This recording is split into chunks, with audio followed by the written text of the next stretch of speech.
Hello, Exia here. Today I'm going to be doing a different kind of video. I'll be doing like a breakdown of some of the games that I've played in like a webcam locals about a week or so ago. So the first match we're gonna do a breakdown of is my match against RikkaTCG. They are playing Pure Uma, and I am playing Discard Dragon. I will be putting their social media links down in the description below. With that, let's go ahead and let's get started. I do have the audio for this recording kind of lowered a little bit because there's like music playing in the background. It kind of gets a little distracting, and also our like when we play, you guys can hear us talking. I was gonna just play this mute, but they kind of that kind of takes away from the match, from like their reasoning behind the moves. So I'll just leave it up for now. But if later on if kind of becomes an issue, then I guess I can just mute it. But for now, let's go ahead and let's get started.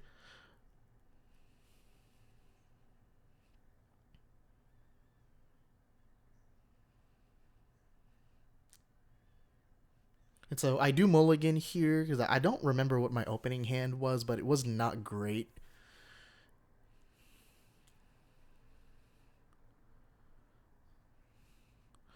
Yep, and I do turn one pass here. I don't believe I had anything important going on in my hand.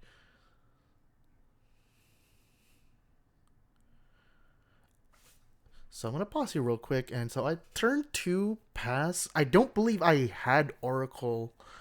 Yeah, I definitely did not have Oracle because I would have played Oracle if I did, and I think I did mulligan my opening hand to try to get Oracle in my next opening hand, so that's most likely why.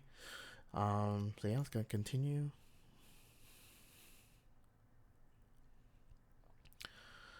Two. Rika does play special week. Because for turn two, you do want to start seeing cards in your hand to deal with the dragon matchup. Turn three, pay two. Oh, that's right, because I had bricked after mulling my hand earlier, so I kind of just have to force to play the Trail of Light by itself, see if I can get any other pieces going on.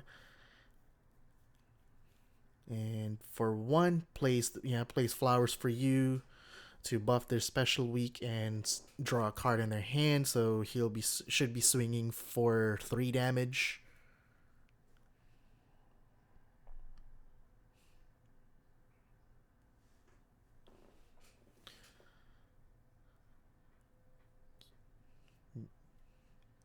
Yeah, so at this part, I think Rico was kind of worried that I had Blazing Breath in hand, which is reasonable because I did leave one play point sitting open, and so play this to evolve. Yep, because Rika is not an overflow yet, so special week does not get its evo effect. So yep, exactly right. Because that evoing the special week puts them out of Blazing Breath range, and they also do 4 damage instead of 3 from just not evoing it. Yep, and then turn four, I do play a Dragon Warrior Evil for 1 to hit the standing special week and swing into their special week, and I believe that trades because it's a 4/4. Yep. Yeah, and then pass turn because that's really not a whole lot I can do after mulling my opening hand and not seeing anything good after. Yep, place. Yep, Suzuka for face, and I think they're just got putting up as much damage as they can early on, which makes sense for Uma because you do want to deal as much damage whenever you can against Dragon because they can just heal up with cards like Dracomnacer's Rites and Shenlong. So let's see. I'm thinking here. I for turn 5, conflict doesn't really make sense even if I did have it. So yeah, okay. So go for the rights. Discard the Dragon Warrior. Um,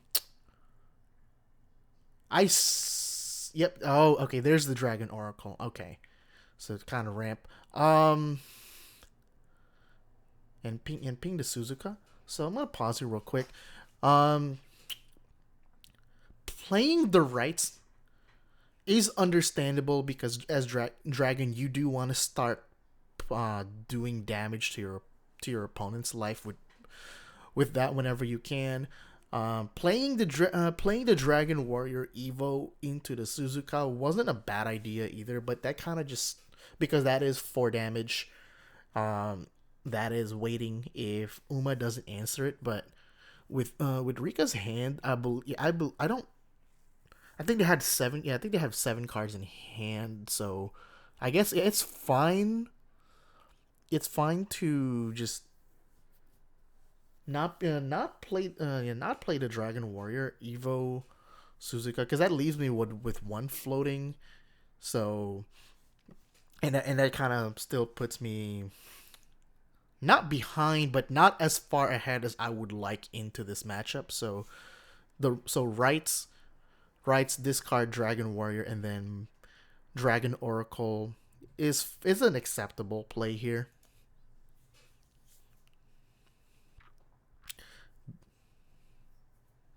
Because I get into overflow once my next turn hits by playing the Dragon Oracle, and it still puts them at 5, which okay, Suzuki. Yep, so they do play their second Suzuka just to pump out as much damage as possible. That's 5 damage to face. That puts me at 8 life. Yep, which makes sense because now I'm in overflow. If I have flute here, I just play flute, but I don't. So I guess I just go Forte Evo swing for 7 makes sense, but I still have to answer the Suzuka board, and I believe I do play the Blazing Breath here. Yep, there is the Blazing Breath. Yeah, because no reason for me to go Forte and not answer the Suzuka board at 8 life. So with that, I put some damage on board, and now they have to answer. Yep.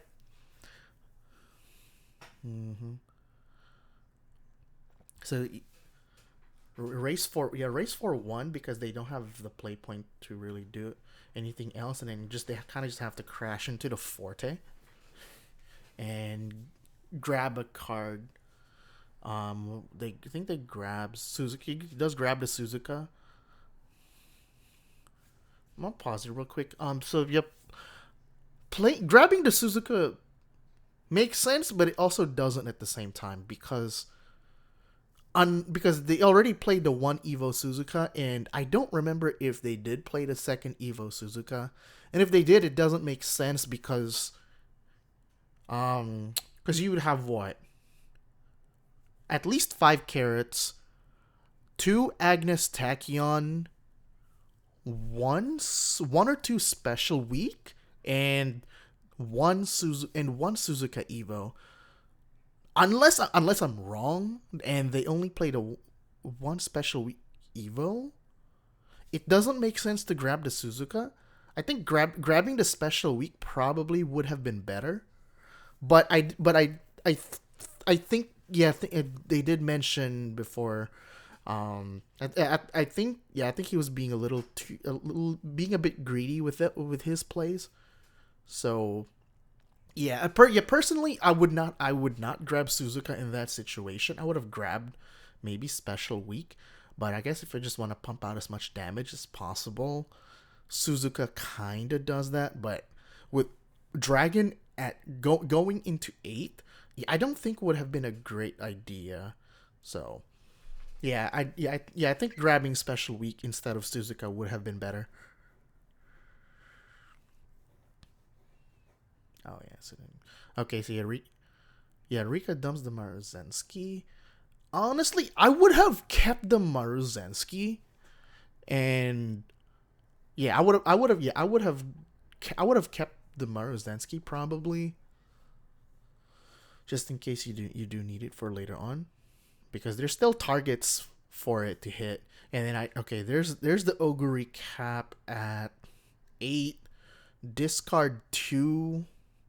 Yeah, discard 2. Yeah, discard the conflag and one more card to give it storm, and then swing for feed 2, make it 8, and then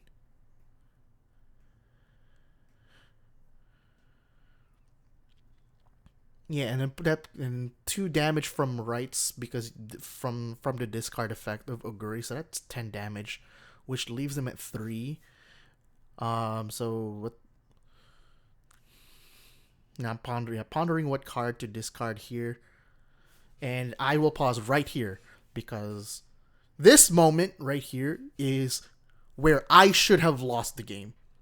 Like, honestly, because this was such a big misplay on my end, because the other card in my hand was Serpent's Wrath, and had I did the math correctly, but I also did not plan my move for next turn, because had I kept Rites and discarded the Serpent's Wrath in my hand instead, it doesn't matter what my next draw is, because unless Rika played some kind of way to heal to survive my Rites, which I don't think they did.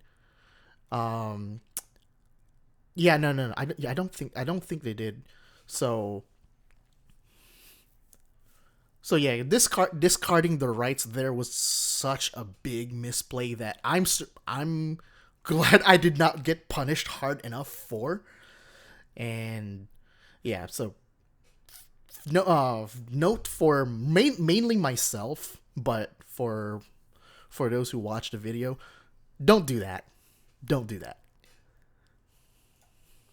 And there we go. I do draw the Lucifer and just evo it to close out the game. Don't make any more mistakes than I need to, because that game lasted way too long than it should have, all because of one misplay. So yeah, don't do that. But I do want to talk about the Lucifer here. So the reasoning behind the Lucifer on my deck is, everything else in the deck is about exactly what I want to have in the deck, and that still leaves me with 2 spots to fill out the deck from 38. And I decided to go with Lucifer because the reasoning behind it is, on turn 7, play Lucifer, evo it, and if I already have Rites and Flute on board, all I gotta do is tap the Flute, discard, and get a Hell Flame to proc the Rites effect, because that's 6 damage for free. Well, okay, I shouldn't say for free, but 6 damage for Lucifer Evo, plus the Rites. And with that, the opponent has to out my Lucifer, because if they don't, it's gonna swing for 8, and I just pass if Lucifer's attack goes through, because I've already dealt 6 damage from last turn when I played Lucifer Evo, and I'm gonna do another 8 damage to face, assuming they don't have a ward, of course, and they don't out my Lucifer somehow. So that's what? 4 plus 2 is 6, plus 8, 14. On end phase, that's gonna be another 4 from Lucifer, and if I proc Rites with Flute again, that's exactly 20 damage. So that's the reasoning behind the Lucifer play, and why I run it in my deck, because turn 7 I can pump out 20 damage in 2 turns if they don't answer the Lucifer. So yeah, that's why I play it at 2. anything, and everything else in the deck is pretty standard. Oguri at 3 because dragon does want to high roll and see it as much as possible, so that way once we do hit around 6 to 8 play points, depending on if you're going first or second, assuming you've done Forte Evo, swing for 7, proc Rites a few times, that you could set up Oguri to kill whenever you drop her. So that's why we play Oguri at 3 and high roll our opponent as much as possible. And the rest of the video is just us mumbling about the game, so I'm not gonna go play that. But yeah, thank you very much for watching, and I hope you guys like this breakdown. And I do have additional videos that I could do a breakdown of, but I'm kind of just gauging, testing the water, see if you guys like this kind of videos, and if so, I'll do more of them. Let me know in the comment section below, if you guys like it, or if not, we'll go from there. Of course, comment and subscribe. Tell your friends. It really does, it would really mean a lot to me. Try to get more, what's the word? Just spread the word out about my content. But if not, it's cool too. But I do appreciate everybody that watches my videos. Try to grow my channel. But yeah, I think I've rambled on way longer than I need to. And I'll see you guys on the next video. Peace.